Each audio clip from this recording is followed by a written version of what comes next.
Well, do you really need a driver's license to get behind the wheel? Some drivers are saying no, citing the U.S. Constitution, and they're willing to challenge police officers over it.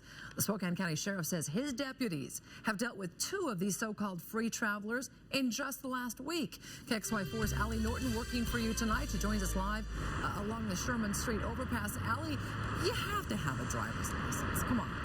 Well, Nadine, the U.S. Constitution says, that you have the right to travel. But as we all know, it also gives the power to the states. And here in Washington, you need one of these if you're going to be driving on that. Type in the phrase right to travel on YouTube and you'll be greeted with over 10 million results. Is that required of a private traveler? Based on this man's experience, he thinks the right to travel experiment is a success story.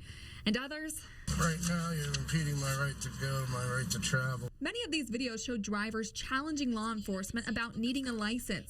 Their argument is that it's their constitutional right to travel without approval or restriction.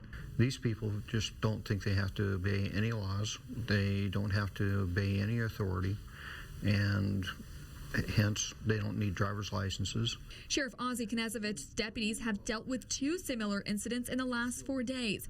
On top of committing a traffic offense, both were driving with a suspended license and claimed they were free travelers. This happens more often than a lot of people would think. The argument is that under the Constitution, people have the right to travel. But Knezevich explains that it's a play on words that gives some the idea a license isn't needed. Is this a vehicle or is this consumer goods? Because it's deemed by Supreme Court rulings that a private automobile is consumer goods and a vehicle is deemed equipment used for commercial use. This man got to drive away. Knezevich says likely because the officer didn't want to escalate the situation. But he says that not providing identification when asked by an officer is very much illegal, according to Washington law.